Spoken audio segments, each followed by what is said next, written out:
I came home from the lawyer's office, thrilled to share the news. My uncle left me 4 apartments and a beach house.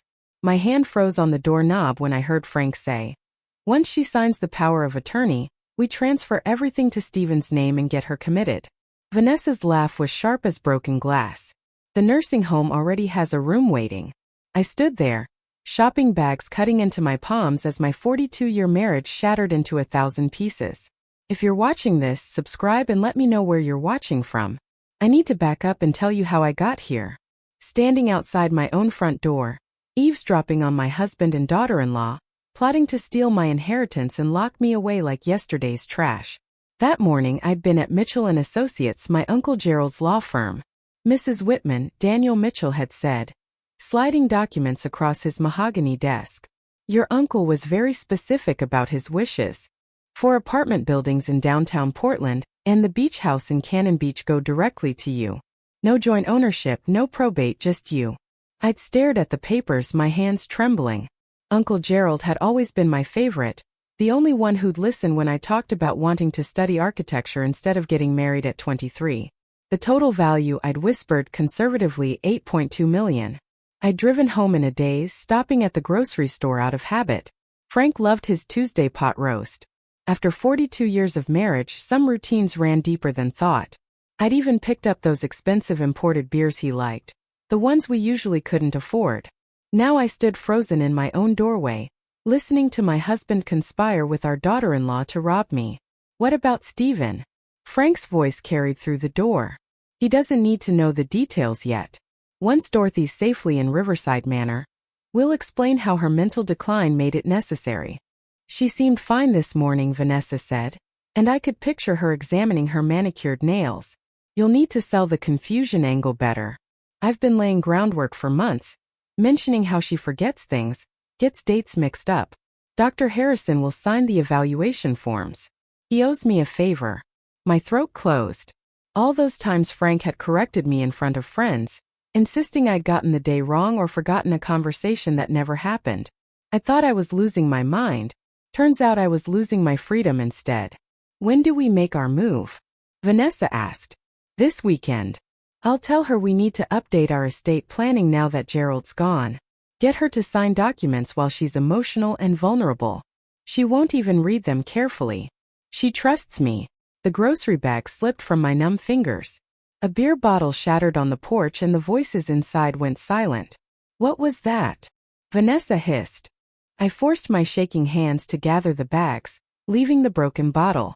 "Frank," I called out, making my voice cheerful as I turned the knob. "I'm home." I dropped something on the porch. "These bags are so heavy."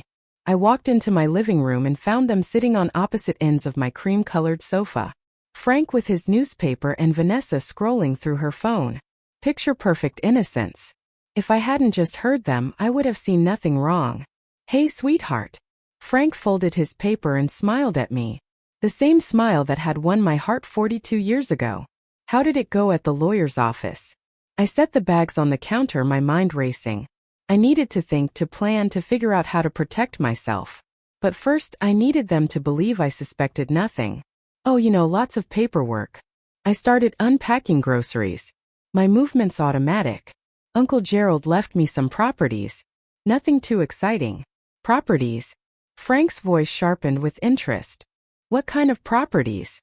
"Just some apartments downtown in the beach house. I haven't really looked at the details yet." I pulled out the pot roast, keeping my back to them. "I thought we could celebrate tonight. Your favorite dinner." In the mirror over the sink, I watched Vanessa and Frank exchange glances. She raised an eyebrow. He gave a subtle nod. "That's wonderful news." Vanessa said, her voice dripping with false warmth. "We should definitely celebrate. Maybe this weekend we could all sit down and go through the paperwork together. Frank and I could help you understand everything." "That would be lovely." I smiled at her reflection, and something cold and hard settled in my chest. What would I do without family? What would I do? Indeed, I spent Tuesday night lying next to Frank, listening to him snore, wondering how long he'd been planning this. 42 years of marriage, and I didn't know the man beside me at all. Wednesday morning, I made his coffee exactly the way he liked it. 2 sugars and a splash of cream. "Morning, sweetheart," he said, kissing my cheek like he had 1,000 mornings before. His betrayal tasted like ashes in my mouth, but I smiled. "Morning. I'm meeting Patty for lunch today." The lie came easily. I needed time to think, somewhere away from Frank's watchful eyes. "Sounds nice. Don't forget we have that appointment Saturday with the estate planner." My blood ran cold. "What appointment?" "I mentioned it last week, honey. Remember Gerald's passing means we should update our own documents." His voice was patient, like he was talking to a confused child. "You said it was a good idea, gaslighting me already." I wondered how many other conversations he'd invented. How many times he'd made me doubt my own memory. Right. Of course. Saturday. After he left for his part-time consulting job, I sat at the kitchen table with my coffee and made a list, not on paper where someone might find it. In my head, the way Uncle Gerald had taught me when I was 10 and we'd play detective games. 1. Find out exactly what Frank has access to. 2. Understand my legal rights. 3. Discover what else they've been hiding. 4. Protect myself without tipping them off. I started with our bedroom, feeling like a criminal in my own home. Frank's sock drawer yielded his passport, some cash, and a USB drive I'd never seen before. My hands shook as I plugged it into my laptop. Files filled the screen. Bank statements in Steven's name showing transfers I never authorized. Property deeds with forged signatures. My signature dozens of times on documents I'd never seen. He'd been practicing getting the loops and curves just right. The scope of his deception made me dizzy. This wasn't a spontaneous plan born from greed over Gerald's properties. This was years in the making. I photographed everything with my phone, uploaded it to a cloud account Frank didn't know existed, and put the drive back exactly where I'd found it. Next, I searched Vanessa's purse. She'd left it in the guest room yesterday, and women always kept their secrets in their purses. Credit card statements showed charges to online gambling sites, thousands of dollars. And that was just last month. A business card for a loan shark with a New Jersey phone number was tucked in the side pocket.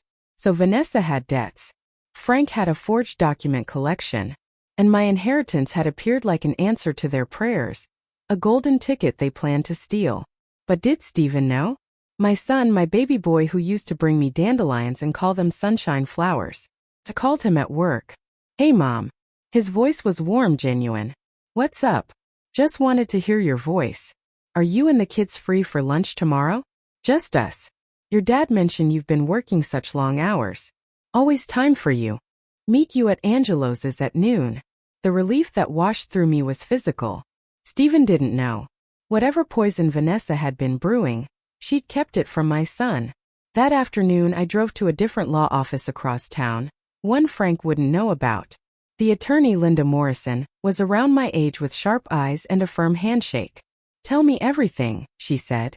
And I did. When I finished, Linda was quiet for a long moment. "Mrs. Whitman, what your husband has done constitutes fraud, forgery, and conspiracy to commit elder abuse. You could have him arrested." "Not yet." I surprised myself with how steady my voice was. "I need to understand the full picture first. Can we protect my inheritance without alerting him?" Linda smiled. And it wasn't a kind smile.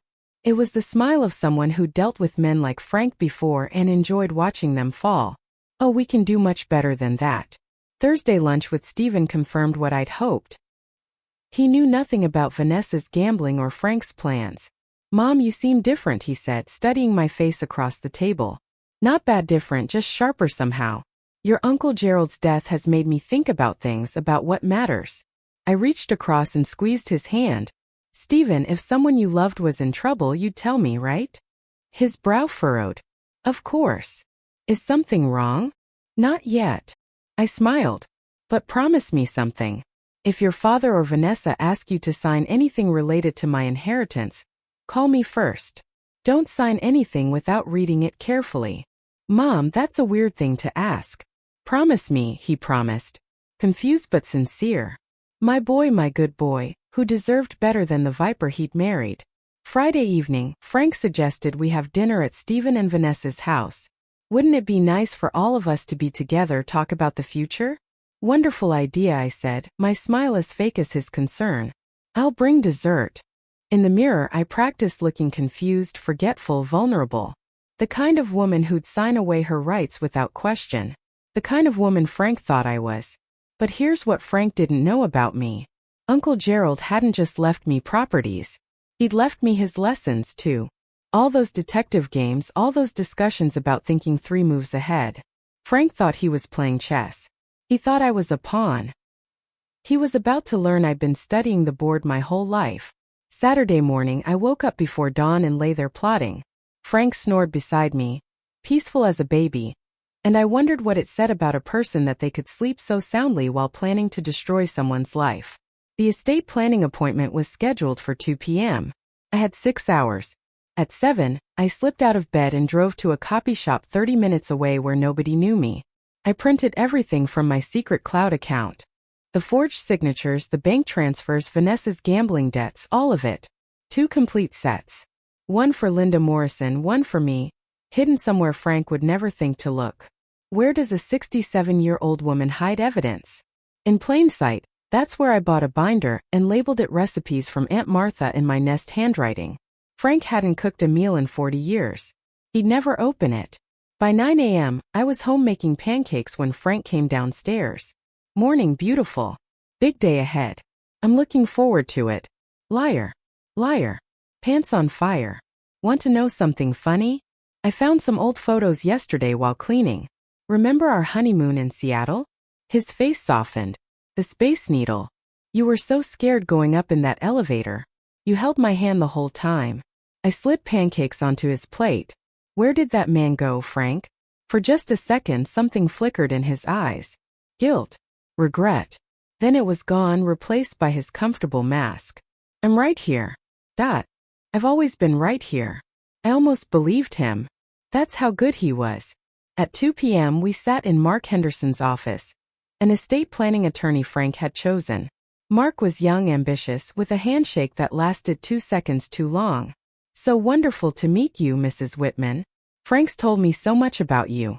He spread documents across his desk like playing cards. We want to make sure everything's protected, especially now with your inheritance. What exactly are we signing? I asked, reaching for the papers. Frank's hand covered mine. Don't worry, sweetheart. Mark will explain everything. I'd like to read them myself. I kept my voice pleasant but firm. Uncle Gerald always said, never sign something you haven't read 3 times. Mark and Frank exchanged glances. Of course, Mark said smoothly, take all the time you need. These are fairly standard. Durable power of attorney, healthcare proxy, updated will. I read slowly, moving my finger under each word like my grandmother used to do. The documents looked legitimate at first glance, but Uncle Gerald had taught me to read the fine print, the clauses hidden in legal language. They're on page 4 of the power of attorney. Immediate and irrevocable transfer of authority over all assets, property, and financial decisions. Not if I became incapacitated. Immediate, as in the second I signed. This seems very broad, I said carefully. What if I just wanted Frank to handle things if I got sick? This is the standard form, Mark assured me. But his smile had frozen, and I saw him glance at Frank again. Could you give us a moment? Frank asked Mark. Of course. Mark left his own office, which told me everything I needed to know about who was really in charge of this meeting. Frank took both my hands in his. Sweetheart, I know this seems scary, but we've been married 42 years. Don't you trust me? The question hung in the air between us. Did I trust the man who'd forged my signature? Who'd planned to have me committed? Who was trying to trick me into signing away my independence? Of course I trust you, I said and watched relief flood his face.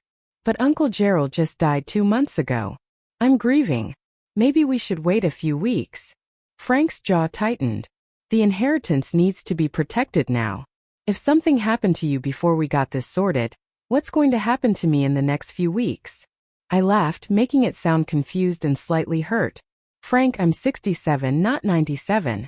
Your uncle was 88 when he died. Unexpected things happened. Was that a threat? I looked at my husband and realized I didn't know anymore. The man I'd loved for 42 years was a stranger wearing a familiar face.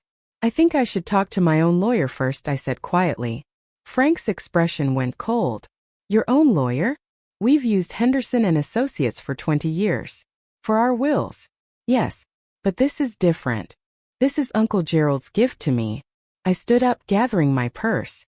I'll call you next week, Mark. Thank you for your time. I walked out of that office with Frank calling after me, his voice tight with barely controlled anger. In the parking lot, he caught up with me. What the hell was that about? What about? I unlocked my car, embarrassing me in front of Henderson, questioning everything. You've never acted like this before. I've never inherited $8 million before. I met his eyes.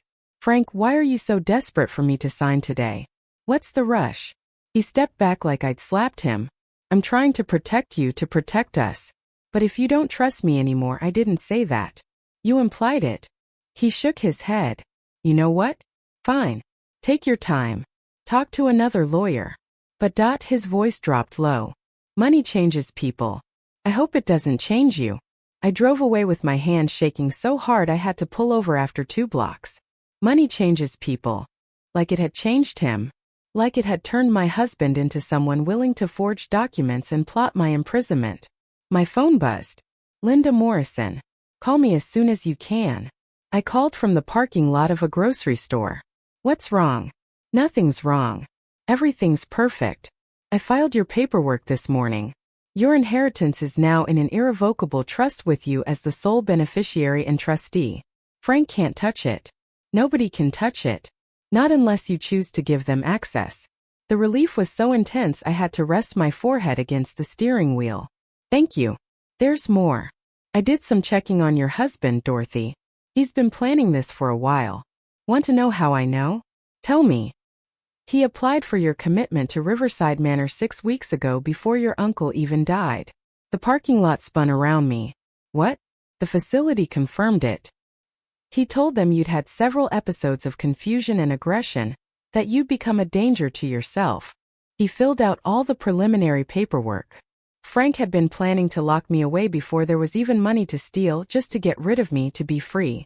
Why? The word came out broken out. Linda was quiet for a moment. I think you should have someone look into your husband's activities, Dorothy, private investigator, someone discreet, because men who plan this carefully usually have a reason. After hanging up, I sat in my car and watched ordinary people do their ordinary shopping. A young mother with 2 kids, an elderly couple walking hand in hand, people whose spouses weren't trying to erase them from existence. My phone rang. Vanessa. Dorothy. Her voice was honey and poison. Frank told me about the meeting. He's so upset. I think you hurt his feelings. I didn't mean to. Of course you didn't. You're just overwhelmed. Why don't you come over for dinner tonight? Just family. We can all talk this through together. Together. Meaning Frank, Vanessa, and Stephen. 3 against 1. Perfect conditions for them to convince me I was being paranoid, difficult, ungrateful. That sounds lovely, I said. What time? Because I had my own plans for this dinner. And they were about to learn that underestimating a woman was the biggest mistake they could make. I stopped at the electronics store on the way home, and bought something I'd never owned before. A small recording device disguised as a pin. The clerk, a teenager with purple hair, showed me how it worked. My mom uses one like this for her lectures, she said cheerfully. Super easy. Just click the top. Perfect. I added a second one just in case. At home, Frank was in his office, door closed. I could hear him on the phone, voice low and intense. I pressed my ear against the door. Needs to sign by Monday. Henderson says we can't wait any longer. Once she starts talking to other lawyers, we're screwed. No. Stephen doesn't suspect anything. Look, if she won't cooperate, we'll have to accelerate the commitment timeline. I pulled away, bile rising in my throat. Monday I had 3 days.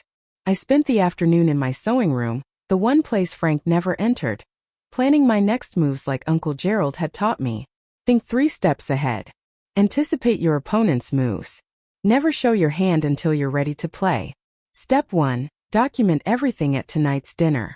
Step 2. Find out what Frank's hiding. Linda was right. There was more to this story. Step 3. Protect Stephen and the grandkids. Whatever explosion was coming, they shouldn't be caught in the fallout. At 5:30, I dressed carefully for dinner. Not too nice, not too casual. The same blue cardigan Stephen had given me for Christmas. The pearl earrings Frank bought me for our 30th anniversary. I looked exactly like what I was supposed to be. a trusting wife and mother. The recording pin went in my purse. Frank drove us to Stephen and Vanessa's house, his jaw tight with tension. Just be reasonable tonight. That's all I ask. I'm always reasonable. I patted his hand and he flinched slightly. Good. Let him wonder what I was thinking. Stephen opened the door, my grandchildren Kay and Brandon bouncing around his legs. Grandma. Brandon launched himself at me, and I caught him breathing in his little boy smell of grass and sunshine. Hey sweet boy. Where's your sister, Kay? Grandma's here, he yelled toward the stairs. My 12-year-old granddaughter appeared, all long legs and self-consciousness, trying to act too cool for hugs but failing. I held her tight, memorizing this moment. Whatever happened, I'd make sure these kids were protected. Kids, go wash up for dinner, Vanessa called from the kitchen. She emerged wearing an apron, playing the perfect hostess. Dorothy, you look lovely. Come help me with the salad. In the kitchen, I activated the recording pen as Vanessa handed me a knife and cutting board. I want to apologize for any tension, I said carefully. Frank thinks I don't trust him. Do you? Vanessa's question was sharp, direct. I don't know anymore. The truth surprised me as much as it did her. Everything feels different since Uncle Gerald died. Money does that. She was chopping cucumbers with aggressive precision. Changes all the relationships. Makes people suspicious. Is that what you think I'm being? Suspicious? She set down the knife and turned to face me. I think you've been handed an incredible opportunity, and you're too afraid to do anything with it. Those properties, Dorothy, do you know what they're worth? Do you understand what you could build? I'm 67 years old. What am I going to build? A legacy. Security for your grandchildren. A future that doesn't depend on Social Security and Frank's pension. Her eyes gleamed with something hungry. But you need help. You need someone who understands investments, property management, financial planning, someone like you, someone like family. She smiled. Frank told me you're worried about the power of attorney. I get it. It seems scary, but think about it this way. If something happened to you tomorrow, who would protect your interests? Who would make sure those properties didn't get absorbed by the state or tied up in probate for years? Why would something happen to me tomorrow? Accidents happen. Dorothy, look at your uncle. 88 years old, healthy as a horse. Then one day he just doesn't wake up. That could be any of us. The threat was subtle but unmistakable. I kept chopping tomatoes, my heart pounding. You're right. I should be more prepared. Exactly. Vanessa squeezed my shoulder. Her grip just a little too tight. Family takes care of family. That's what Frank's been trying to tell you. At dinner, Frank made a toast.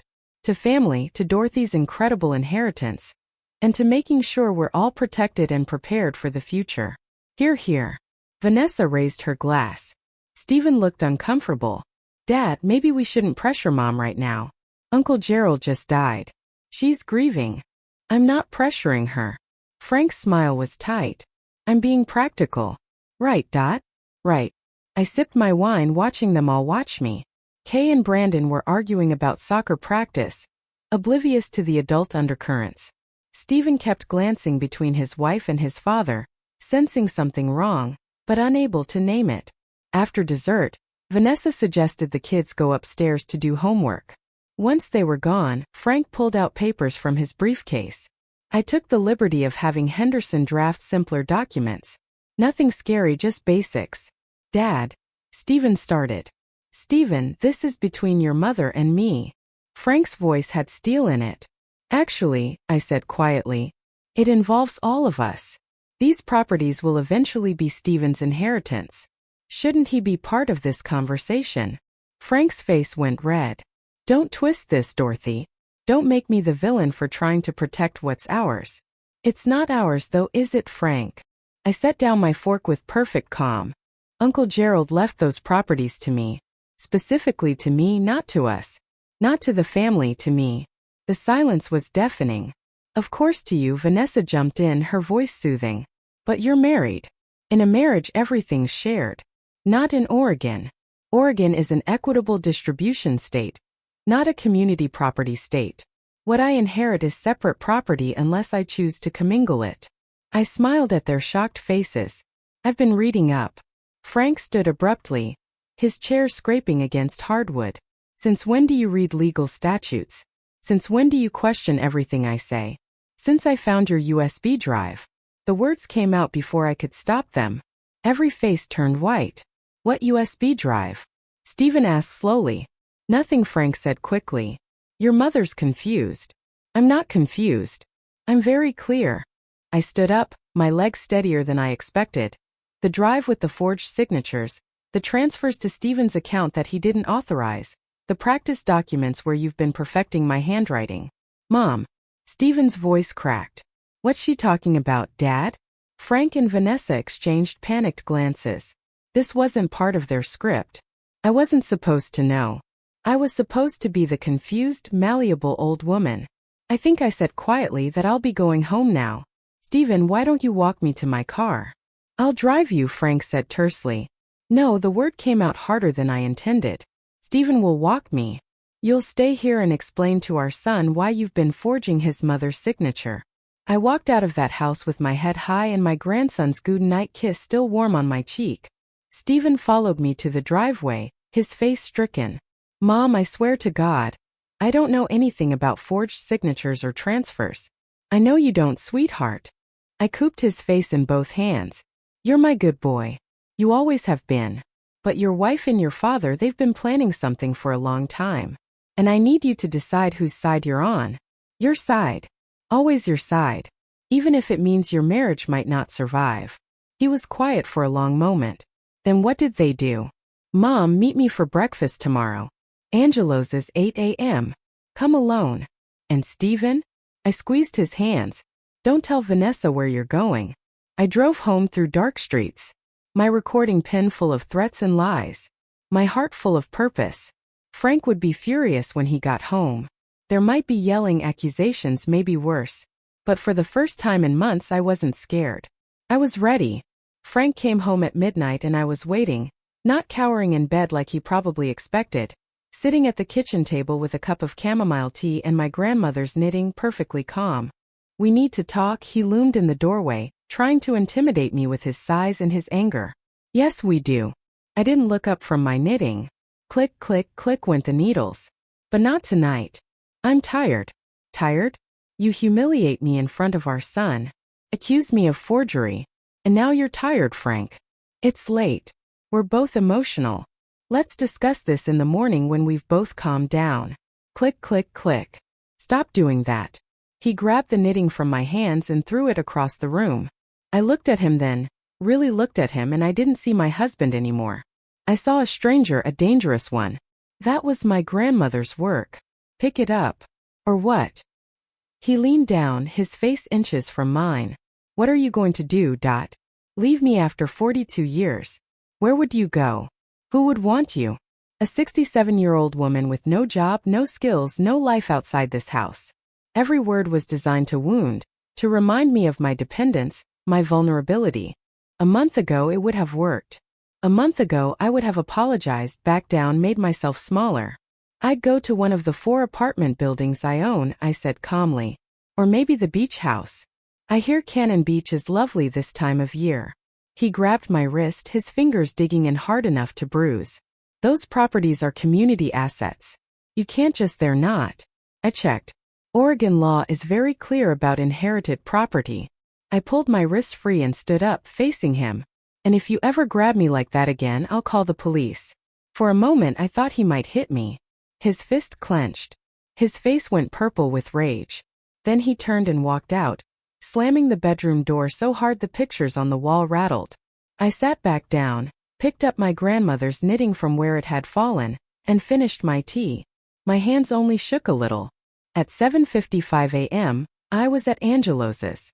Stephen arrived at 8 on the dot, looking like he hadn't slept. He slid into the booth across from me and said without preamble, Vanessa has $200,000 in gambling debt. I know. She's been using my business account to pay some of it off.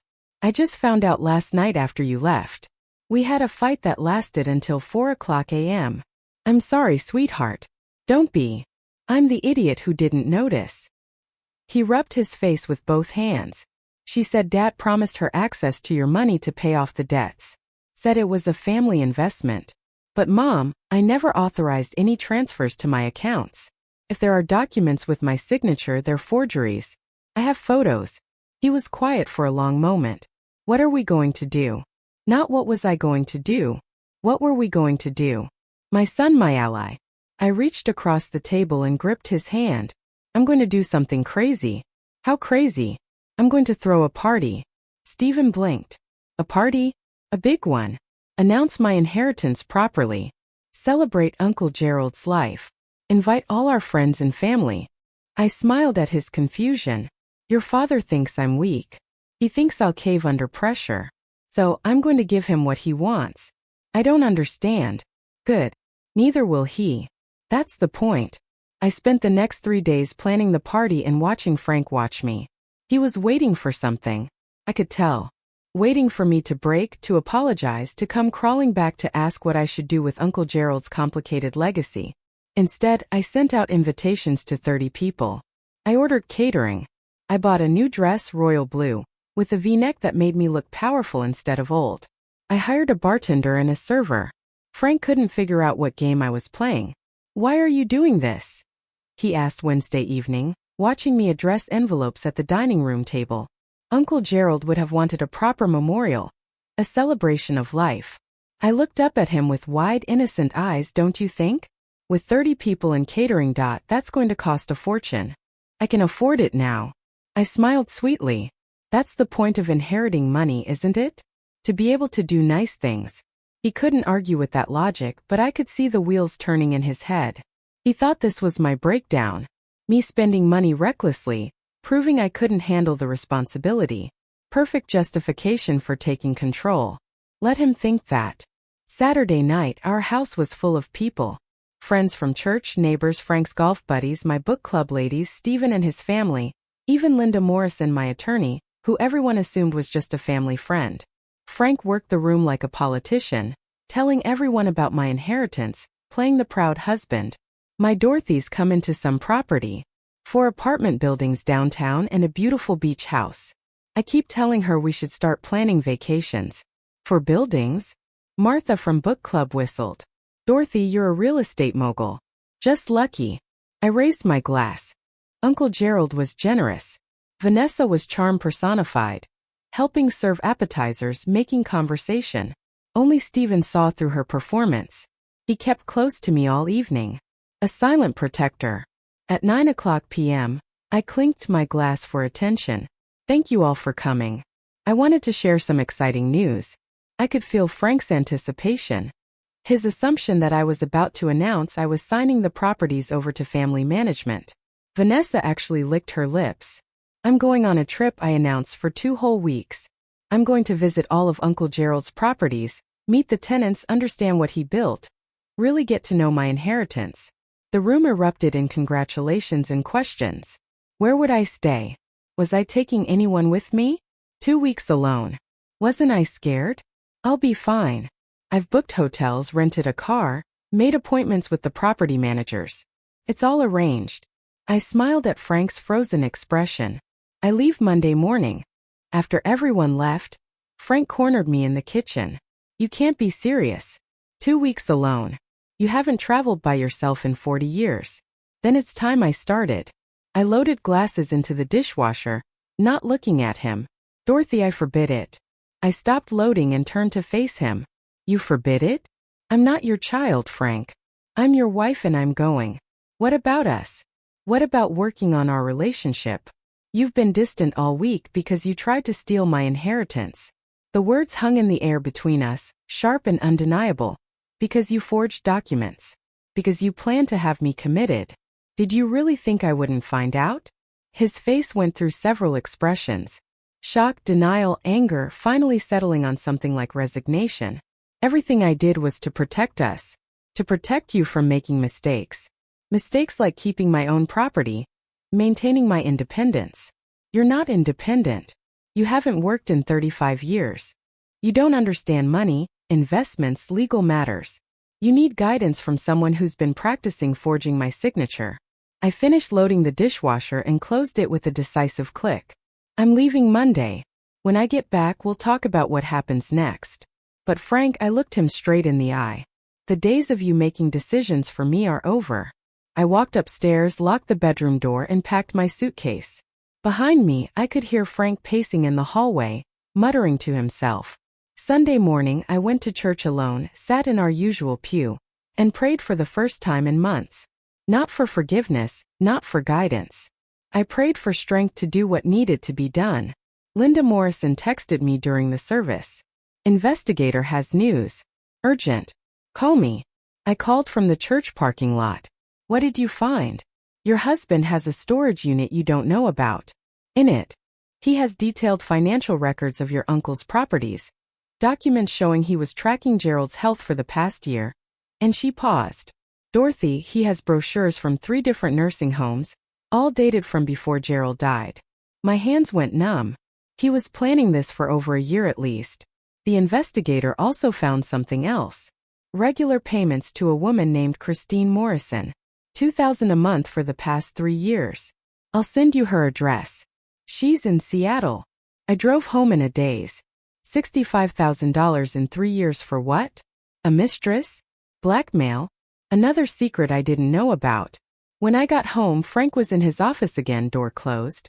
I packed the last of my things, hid Linda's folder deeper in my recipe binder, and went to bed early. Monday morning, I left at dawn while Frank was still sleeping. I didn't leave a note. I just drove away from my house. My husband, my old life, with my suitcase in the trunk and no idea what I'd find. But I knew one thing with absolute certainty. I wasn't coming back the same woman who left. The drive to Portland took me through familiar highways that felt brand new. Had the mountains always been this beautiful? Had the sky always been this huge? I called Stephen from the road. I'm on my way. Don't tell anyone where I'm going. Be safe, Mom. Call me if you need anything. My first stop was the apartment buildings. For brick structures in downtown Portland, built in the 1920s, beautifully maintained. The property manager, a cheerful woman named Patricia, gave me a tour. Your uncle was a wonderful landlord, she said, showing me tenant files. He kept rents reasonable, maintained everything promptly. People lived here for decades. I walked through the buildings, met tenants, saw the care Uncle Gerald had put into these places. He'd built something real, something that mattered. Mrs. Whitman. Patricia handed me a folder. Gerald left this for you. Said to give it to you when you came in person. Inside was a letter in his familiar handwriting. Dorothy, if you're reading this, I'm gone. And you're probably confused. Your husband has been asking questions about my properties for the past 2 years, wanting to know their value, their potential, if I'd consider selling. When I told him they'd be yours someday, he became very interested in my health. Started suggesting I needed better medical care, perhaps a facility. It worried me. Made me wonder what he might do if you suddenly came into money. So, I structured things to protect you. The trust, the properties, all of it is designed to be yours alone. Don't let anyone take it from you. You're stronger than you know. Much stronger than Frank ever gave you credit for. Live your life, kiddo. The one you should have had. Love, Uncle G. I cried in Patricia's office for 20 minutes. She brought me tissue and coffee and didn't ask questions. That night, in a hotel room overlooking the city, I called the investigator directly. Tell me about Christine Morrison. I can do better than tell you. I can show you. He sent photos to my phone. They showed Frank with a woman who looked nothing like me. Younger, blonde, laughing. Photos of them at restaurants holding hands, entering her apartment together. The timestamps went back 5 years. 5 years of lies. 5 years of him coming home to me and pretending. 5 years of I love you and good morning kisses and lying beside me at night after spending the afternoon with her. I should have been devastated. Instead, I felt nothing. Just cold, clear rage. I called Linda Morrison. I want a divorce. I'll have papers drawn up, but Dorothy, there's more you should know about Christine. What more could there be? She's not his mistress. She's his business partner. They've been buying properties together, using forged documents to secure loans against your assets. The $2,000 a month, that's his share of the profits from their flips. He's been using your credit, your signature, your financial reputation to build a real estate empire you didn't know about. The room spun. How much? 7 properties, $3 million in loans, all of it technically in your name because he forged documents making you a co-signer. If any of it goes bad, you're liable. Not devastated anymore. Furious. I'd spent 42 years being faithful, being supportive, being the good wife while Frank built a whole secret life. Can we prosecute? Oh yes. Fraud, forgery, identity theft. He could go to prison. Do it. I spent the rest of the week touring my other properties, making plans. The beach house was perfect, exactly as I remembered from visits as a child. Weathered wood, huge windows, the ocean close enough to hear. I could live here. Start over. Be myself instead of Frank's wife. Thursday afternoon, Stephen called. Mom, Dad's freaking out. He drove to Portland looking for you. The hotel said you checked out yesterday. I'm at the beach house. I'm fine. He's saying you've lost your mind, that you're having some kind of breakdown.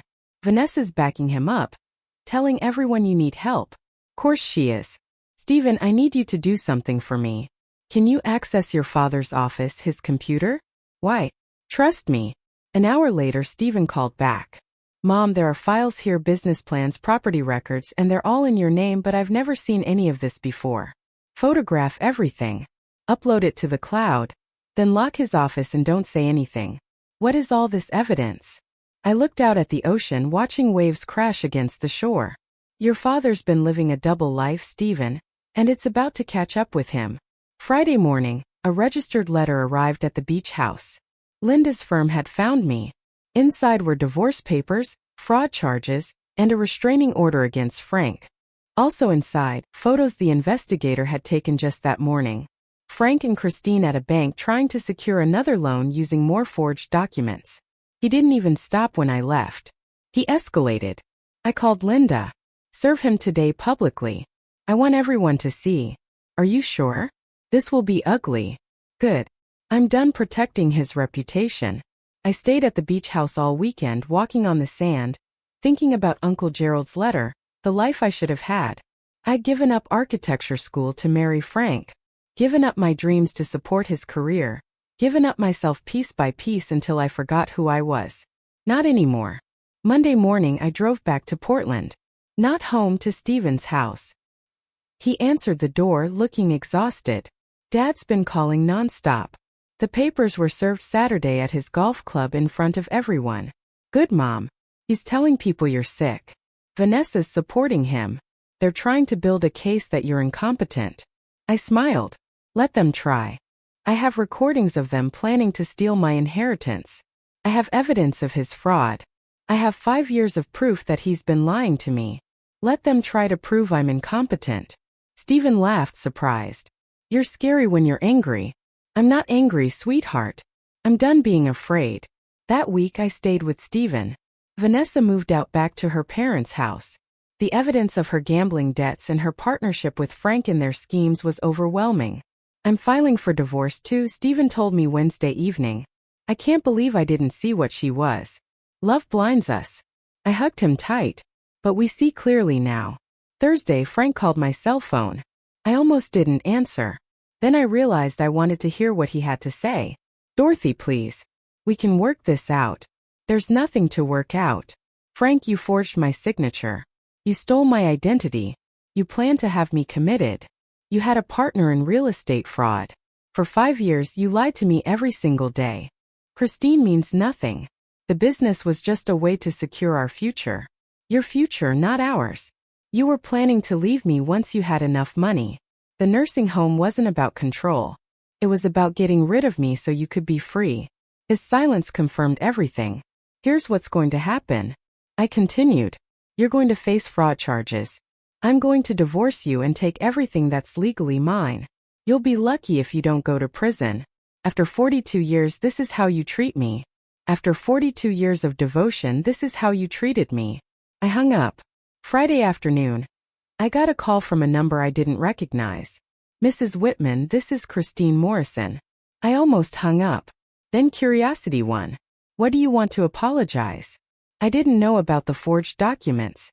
Frank told me you were partners, that you knew about everything.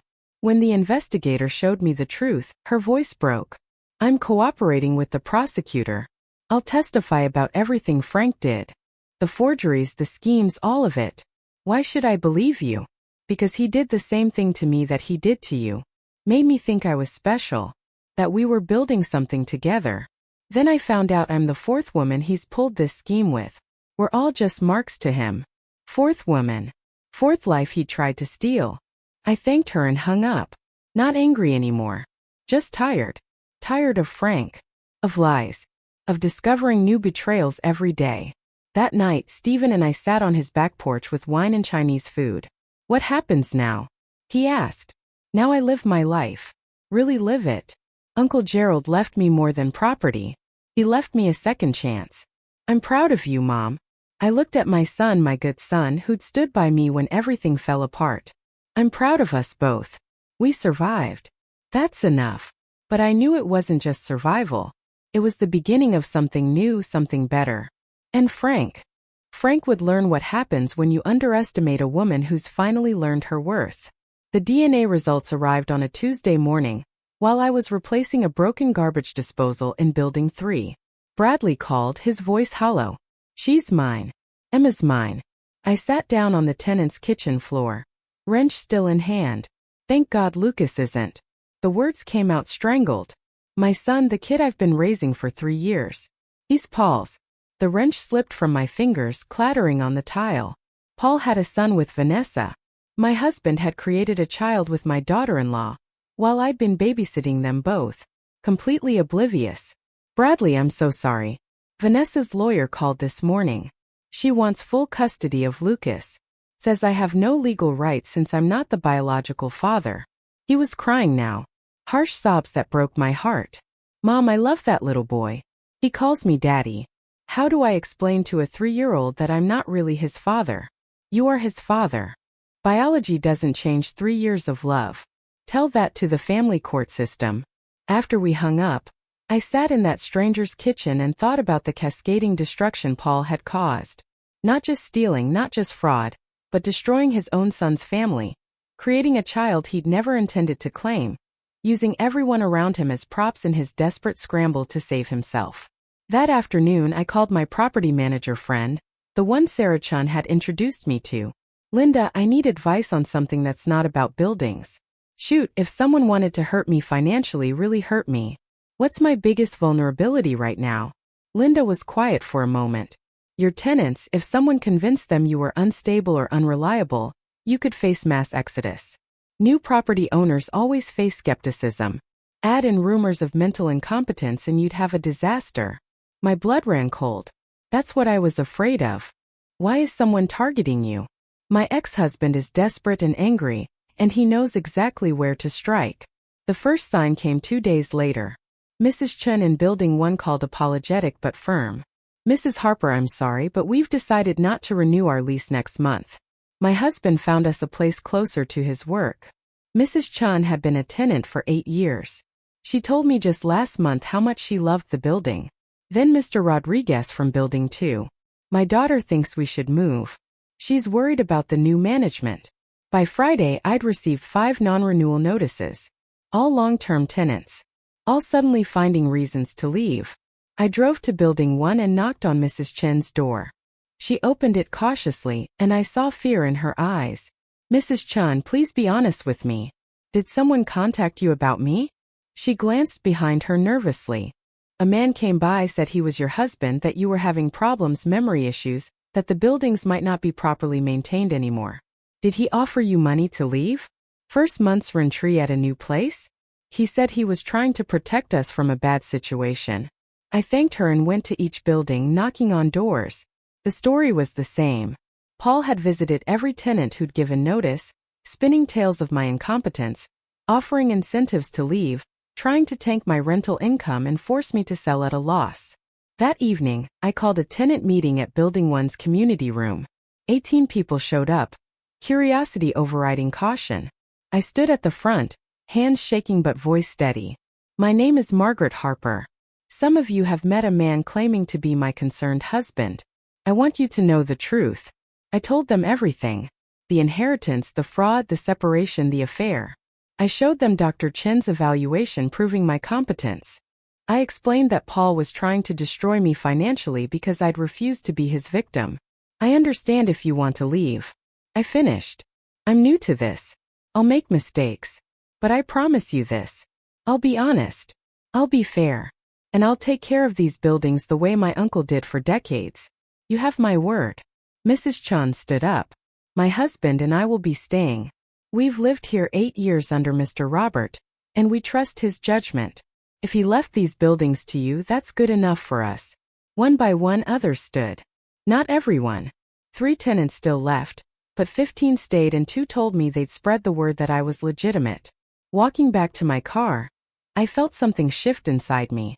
Not just anger anymore. Strategy. Paul wanted to play dirty. I could play smarter. The next morning I filed for a restraining order. Harold helped me compile evidence. The tenant visits, the harassment at the beach house, the ongoing attempts to sabotage my business. The judge granted it immediately. Mr. Harper is to stay 500 feet from you, your properties and your tenants. The judge said violation will result in arrest. I left the courthouse feeling like I'd won a battle, not realizing the war was just beginning. That afternoon my phone rang. Unknown number. I almost didn't answer.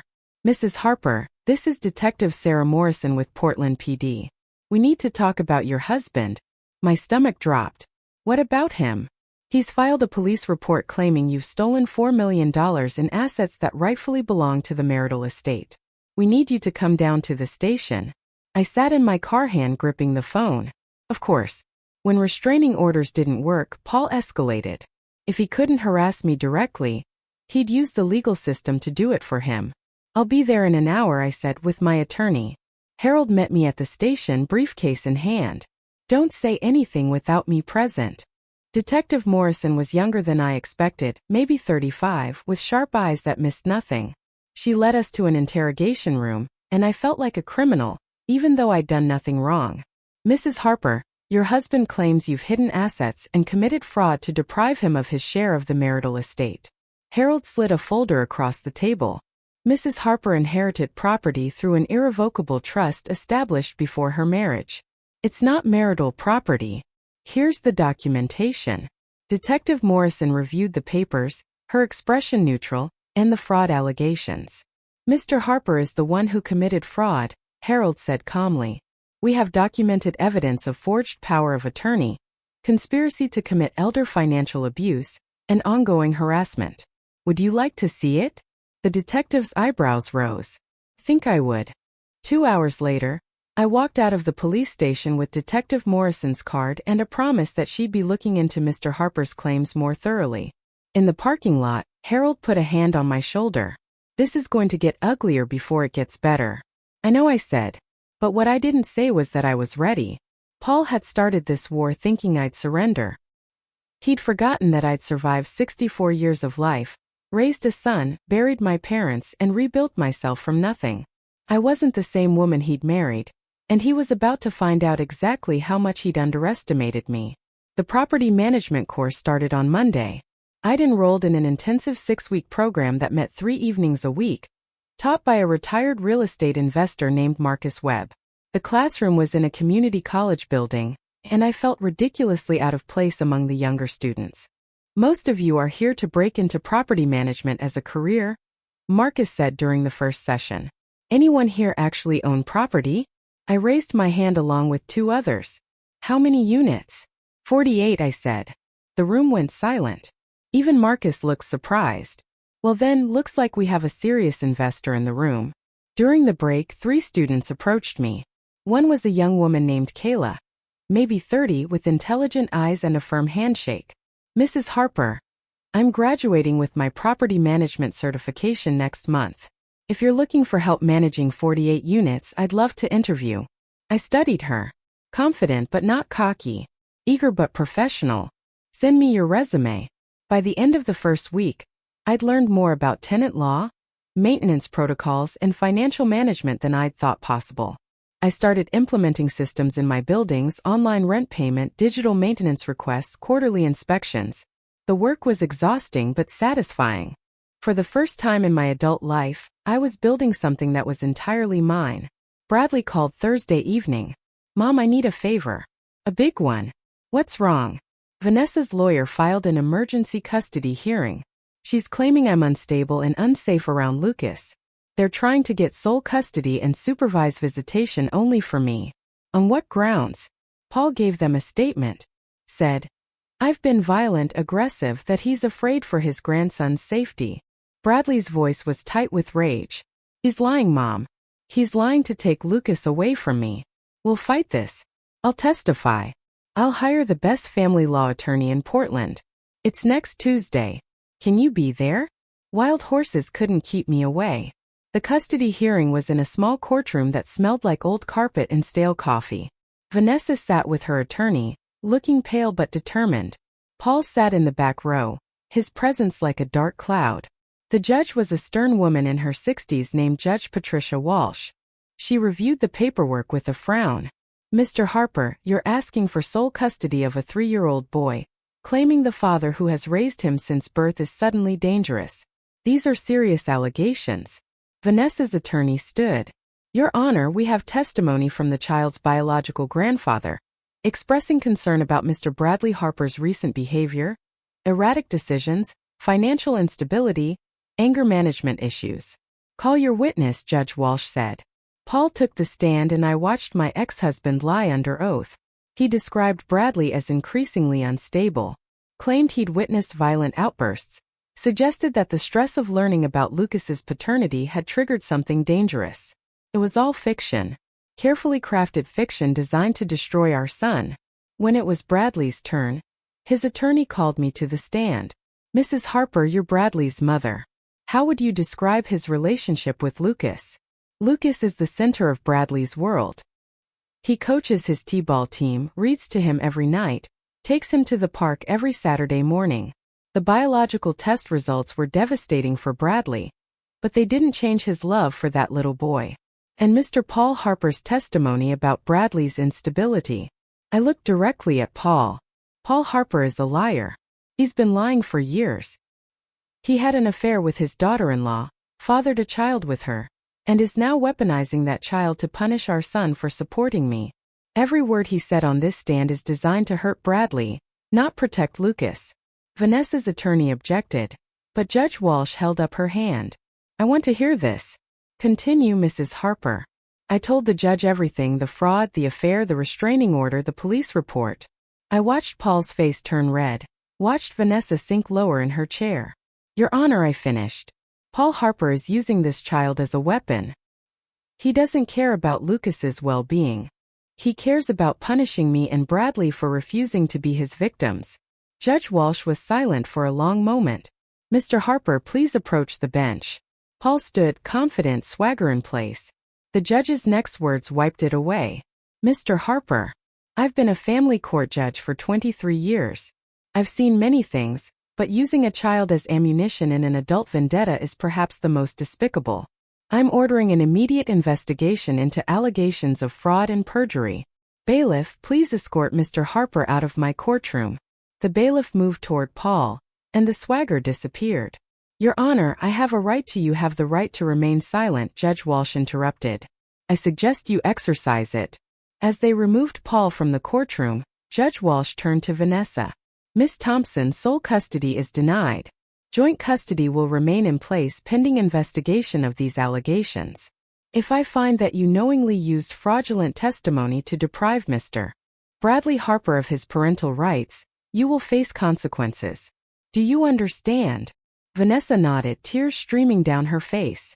Outside the courthouse, Bradley pulled me into a fierce hug. "Thank you, Mom. Thank you. That's what mothers do," I said. "We protect our children, even from their fathers." But as we walked to our cars, I couldn't shake the feeling that Paul wasn't done. Cornered animals were the most dangerous, and I just backed him into a very tight corner. That night, back at the beach house, I poured myself a glass of wine and stood on the porch watching the waves. My phone rang. "Detective Morrison." "Mrs. Harper, I thought you should know. We've opened a formal investigation into Paul Harper. Based on the evidence you provided and the incident in family court today, we're looking at charges of fraud, perjury, and conspiracy. Will he go to prison? If we can prove everything, possibly. These are serious charges." After she hung up, I should have felt victorious. Instead, I felt exhausted. This wasn't what I'd wanted. I'd wanted a quiet retirement, maybe some travel time with my grandchildren. Instead, I'd gotten war, but I'd also gotten something else. The knowledge that I was strong enough to fight, that I didn't need Paul or anyone else to protect me, that at 64, I was just beginning to understand who Margaret Harper really was, and she was formidable. The police investigation moved faster than I expected. Detective Morrison called me in twice more, each time asking detailed questions about the forged documents, the tenant harassment, and Paul's behavior at the beach house. We're building a strong case, she told me after the second interview. But I need to warn you, he's getting desperate. Desperate people do unpredictable things. I increased security at all 4 buildings, installed cameras, changed locks, hired a night patrol service. At the beach house, I added motion sensor lights and a security system that connected directly to local police. Kayla started working for me 3 days a week, handling tenant communications and maintenance scheduling. She was efficient, professional, and asked smart questions, having helped lifted an enormous weight. "Mrs. Harper," she said one afternoon while reviewing maintenance requests, "these buildings are in excellent shape. Your uncle really knew what he was doing. He taught himself everything from books and experience. Never even finished high school. That's impressive. Most property owners with this many units have professional management. I'm learning." I pulled up the financial spreadsheets I'd been maintaining. "But there's so much I don't know. You're doing great for someone who inherited these 3 months ago." Kayla paused. "Can I ask you something personal?" "Sure. Why do this yourself? You could hire a management company, collect the checks, and never worry about broken water heaters at 2 a.m. I thought about that because Uncle Robert built this with his own hands, his own knowledge. If I just handed it off to strangers, I'd be losing the last connection to him. This is his legacy. I want to honor it by understanding it." Kayla smiled. "He chose the right person to leave it to." That Saturday, I drove to Portland to have lunch with Bradley. We met at a diner near his house, neutral territory where we could talk without the weight of family history pressing down. "How's Lucas?" I asked, confused. "He keeps asking why he can't see Grandpa Paul anymore." Bradley stirred his coffee absently. "How do I explain that his grandfather is a monster, without making him feel like he's connected to something bad?" "You don't. He's 3. You just love him and protect him, and let him figure out the complicated stuff when he's older." The DNA results changed everything and nothing. I look at him and I still see my son, but now I also see Paul. His expressions, his laugh. It's like Paul infected my family in the most permanent way possible. I reached across the table and squeezed his hand. "Lucas is innocent in all this. Don't let Paul's actions poison your relationship with that little boy." "I know. I'm trying." He met my eyes. "How are you?" "Really tired, angry, determined, terrified. Take your pick." "Do you regret it?" Fighting back instead of just letting Paul have what he wanted. I considered the question. 3 months ago, I would have rolled over, given him everything to keep the peace. But Uncle Robert gave me more than property. He gave me permission to be strong, to fight for myself. No, I don't regret it, even when it's hard. My phone buzzed. Harold Bennett. I answered immediately. "Margaret, Paul's attorney, just filed a countersuit. He's claiming you defamed him in court, and is seeking $2 million in damages." I closed my eyes. "Course he is. It's a nuisance suit. It won't go anywhere, but it's going to tie up time and resources." After I hung up, Bradley was watching me with concern. "More legal problems? Paul's suing me for defamation. Apparently, telling the truth in court counts as damaging his reputation. This is insane. When does it end?" "When one of us breaks." I gathered my purse. And it's not going to be me. But driving back to Cannon Beach, I felt the weight of the constant battle pressing down. Every time I took a step forward, Paul found a new way to drag me back. The legal fees were mounting. The emotional toll was exhausting. How long could I keep this up? At the beach house, I found something that made my blood run cold. Someone had spray painted a message on my garage door. "Thief." I called the police immediately. They came, took photos, dusted for fingerprints. The investigating officer was sympathetic but not optimistic. "With the restraining order, if it was your ex-husband, he violated it. But we'd need proof. Do your cameras cover this angle?" They didn't. I'd focused on the doors and windows, not the garage. That night I couldn't sleep. Every sound made me jump. The house that had felt like sanctuary now felt violated. Unsafe. At 2 a.m. my phone rang. Unknown number. I almost didn't answer. "Margaret." Paul's voice was slurred. Drunk. You think you've won. You think you destroyed me. But I still have cards to play. This call violates the restraining order. Sue me. Add it to the list. He laughed bitterly. You know what's funny? I actually loved you once. Really loved you. But you were never enough. Never exciting enough, never ambitious enough, just safe, boring. The words should have hurt. Instead, they clarified everything. Paul, I don't care if you loved me or not. I don't care what you think of me. I just want you out of my life. Too bad. We're connected forever now. Through Bradley. Through Lucas. You can't escape me, Margaret.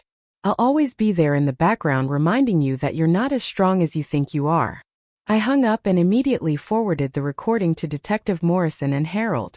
Let him threaten me. Every threat was more evidence, more ammunition. But lying in bed afterward, I couldn't stop shaking. This wasn't just about money anymore.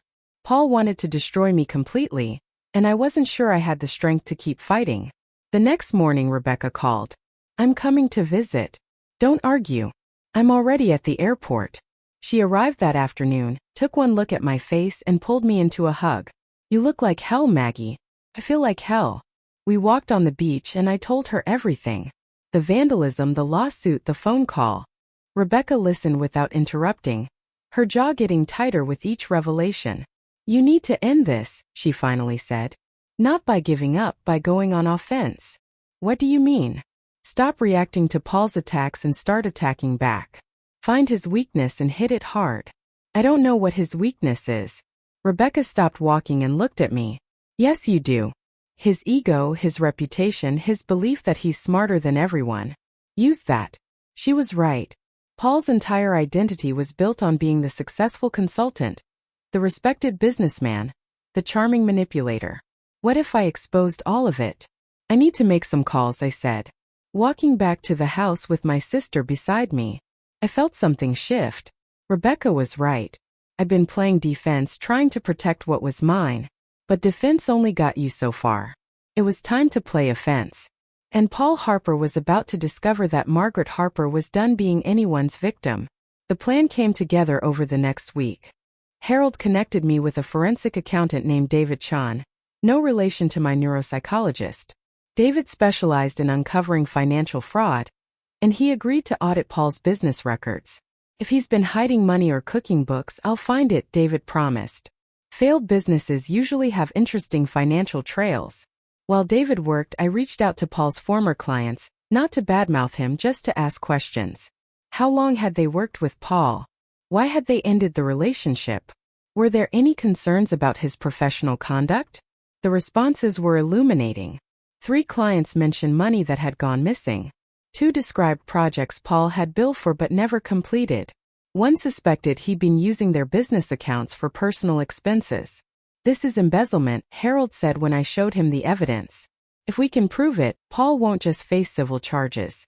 He'll face criminal prosecution. How long will it take? David needs another week to trace everything. But Margaret, once we file this, there's no going back. Paul could go to prison for years. I thought about Bradley, about Lucas, about the ripple effects of destroying Paul completely. Then I thought about the spray-painted garage, the midnight phone calls, the custody hearing where Paul had lied under oath to hurt his own son. File it, I said. David Chin's report arrived on a Tuesday morning. 147 pages documenting a decade of financial misconduct. Paul had been embezzling from clients for years, covering his tracks with shell corporations and falsified invoices. His consulting business hadn't failed because of the economy. It had failed because he'd been stealing from it. The total amount over $800,000. This is fraud on a massive scale. David explained in Harold's office. He's been running a Ponzi-style scheme, using new client money to pay old client obligations while skimming off the top. When the client base dried up, the whole thing collapsed. Can we prove it in court? Every transaction is documented. Bank records, invoices, email correspondence. This is airtight. Harold looked at me seriously. Once we file this with the police and the State Bar Association, Paul's life as he knows it is over. Are you absolutely certain? I thought about Mrs. Chun and the other tenants Paul had tried to drive away. About Bradley fighting for custody of Lucas. About the forged power of attorney and the plan to have me committed. About 38 years of marriage built on lies I'd been too trusting to see. I'm certain we filed the complaint that afternoon. By evening, Detective Morrison called. Mrs. Harper, the district attorney wants to meet with you tomorrow. This is bigger than we initially thought. The DA's office was downtown, sterile and bureaucratic. District Attorney Richard Walsh, no relation to the family court judge, was a no-nonsense man in his 50s with sharp eyes. Mrs. Harper, if this evidence holds up, we're looking at multiple felony charges, wire fraud, embezzlement, money laundering. Your ex-husband could face 20 years in federal prison. The number hit me like a physical blow. 20 years. Paul would be 84 when he got out. I need you to understand the implications, Walsh continued. This will be public, messy. Every detail of your marriage will be examined. The affair, the custody battle, everything. Are you prepared for that? Yes, I said more confidently than I felt. Good. We'll need your full cooperation. Testimony, documents, anything that supports the timeline of his fraudulent activity. Walking out of the DA's office, I felt simultaneously powerful and terrified. I just set in motion something that couldn't be stopped. Paul would be arrested, his reputation destroyed, his freedom taken, and I'd done it. That evening, Bradley called. Mom, what did you do? Paul's attorney just contacted me. They're threatening to file harassment charges against you for malicious prosecution. I filed a complaint with the DA about Paul's business practices. They investigated and found evidence of fraud. Fraud? What kind of fraud? I explained everything. The embezzlement, the shell corporations, the $800,000 stolen from clients. Bradley was silent for a long time. Jesus, Mom, he's going to prison. Yes. And you're okay with that? Are you? Bradley sighed. I don't know. He's still my father. But after everything he's done, maybe this is what he deserves. 2 days later, Paul was arrested. It happened at his studio apartment at 6 a.m. I know because Detective Morrison called to tell me he's being arraigned this afternoon. Bail hearing tomorrow. Thought you'd want to know. I drove to Portland for the arraignment. Sitting in the back of the courtroom, watching Paul in an orange jumpsuit, hands cuffed, looking older and smaller than I'd ever seen him. The charges were read: 16 counts of wire fraud, 8 counts of embezzlement, 4 counts of money laundering. The judge set bail at $500,000, which Paul couldn't possibly afford. He looked up, scanning the courtroom, and our eyes met. I saw rage there and fear and something else that might have been broken understanding. This was really happening. The man I'd married was going to prison because of evidence I'd helped gather. Outside the courthouse, reporters were waiting. Someone had tipped them off about the case. Mrs. Harper, is it true your husband defrauded multiple businesses? Were you aware of his criminal activity? Harold steered me away from the cameras, but the damage was done. By that evening, the story was everywhere. Local consultant arrested for $1 million fraud scheme. My phone started ringing. Friends I hadn't spoken to in years, former neighbors, people who just wanted gossip. I turned it off and sat in the beach house staring at the ocean. What had I become? The kind of person who destroyed her ex-husband, the kind of person who chose vengeance over mercy. But then I remembered the spray-painted garage, the custody hearing, the plan to have me declared incompetent. Paul had made his choices. He'd committed crimes. I just refused to be his accomplice through silence. Rebecca called from Chicago. I saw the news. How are you holding up? I don't know. I feel like I should feel guilty, but mostly I just feel tired. You did the right thing. He hurt people, Maggie. Real people who trusted him. You gave them justice. Maybe she was right. Or maybe we were both trying to justify something that couldn't be justified. That night I dreamed about the day Paul and I got married. We were so young, so hopeful. I believed in forever then. Believed in the promises we made. When had it all gone wrong? Or had it always been wrong and I'd just been too blind to see? I woke at dawn to the sound of my phone buzzing. Harold. Margaret. Paul's attorney wants to make a deal. He'll plead guilty to reduce charges if you agree not to testify in the civil fraud cases. The DA is willing to recommend 10 years instead of 20. 10 years. Still a lifetime, but less than 20. What do you think I should do? That's not my decision. It's yours. But Margaret, whatever you choose, make sure you can live with it. Because once this is done, there's no going back. I stood on my porch watching the sunrise paint the ocean in shades of gold and pink, and thought about mercy and justice and the fine line between them. And I finally understood what Uncle Robert had been trying to teach me. That sometimes being strong meant making impossible choices. That sometimes protecting yourself meant hurting the people who hurt you first. That sometimes forgiveness wasn't the answer.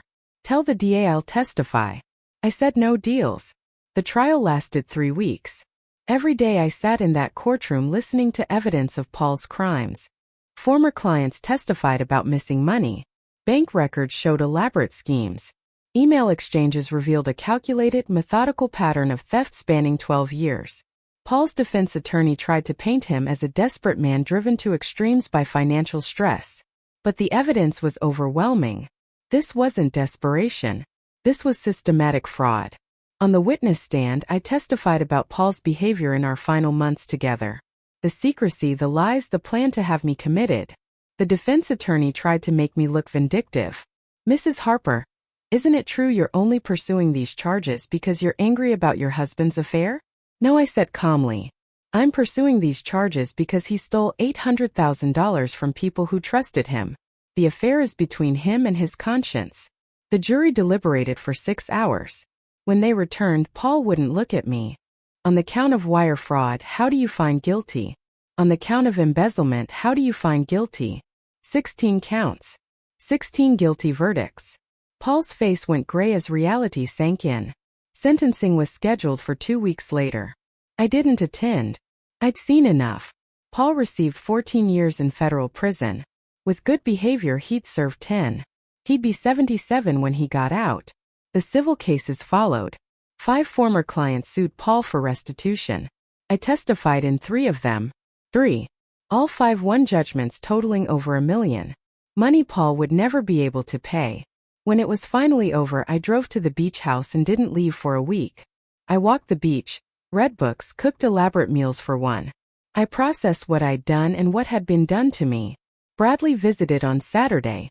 We sat on the porch drinking coffee, watching surfers catch early morning waves. How do you feel? He asked.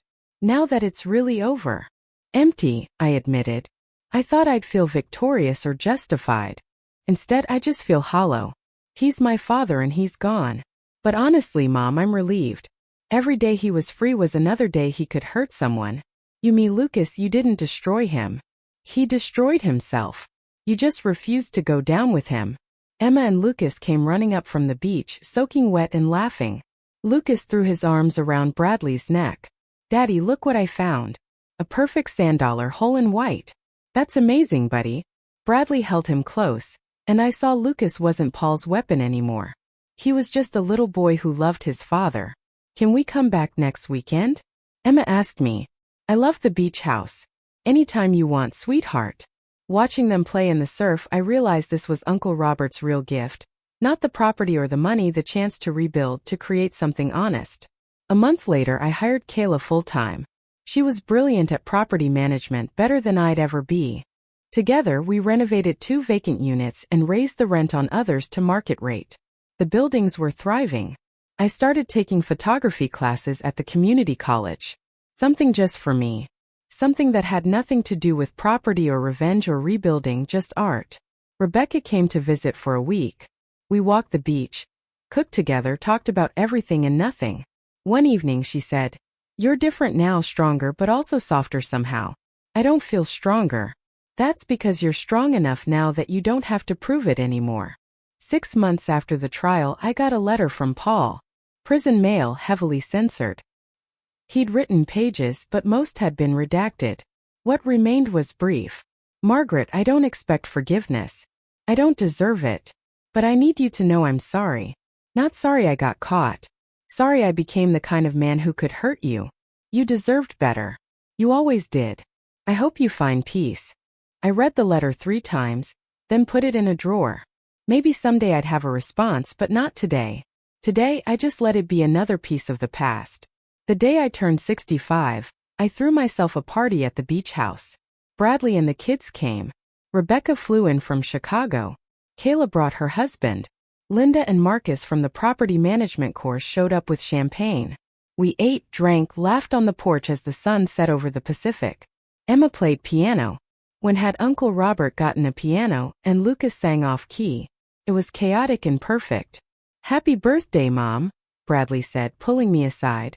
"This year has been insane." "That's an understatement. But look at you. You're happy. Really happy. I can't remember the last time I saw you like this." He was right. Standing on my porch, surrounded by people I loved, owning property I'd earned, living a life I'd chosen. I was happy. Uncle Robert had known what I'd needed even before I did. Not a rescue, an opportunity, the chance to discover who Margaret Harper could be when she stopped being who everyone else needed her to be. That night, after everyone left, I stood alone on the beach. The waves crashed against the shore, eternal and indifferent. Tomorrow I'd get up and manage properties, maybe take photos, call Rebecca, have lunch with Bradley. But tonight, I just stood in the darkness and felt grateful for the inheritance that changed everything. For the betrayal that forced me to be strong, for the fight that taught me I could win. Paul was in prison. Vanessa was in California. The buildings were profitable. Bradley was healing and I was free. Not free from consequences or complications, but free to choose, free to build, free to be exactly who I wanted to be. I thought about the woman who'd stood on this porch 6 months ago, broken and betrayed, wondering if she had the strength to fight. She'd found her answer, and Margaret Harper was just getting started. Thanks for listening. Don't forget to subscribe and feel free to share your story in the comments. Your voice matters. Music.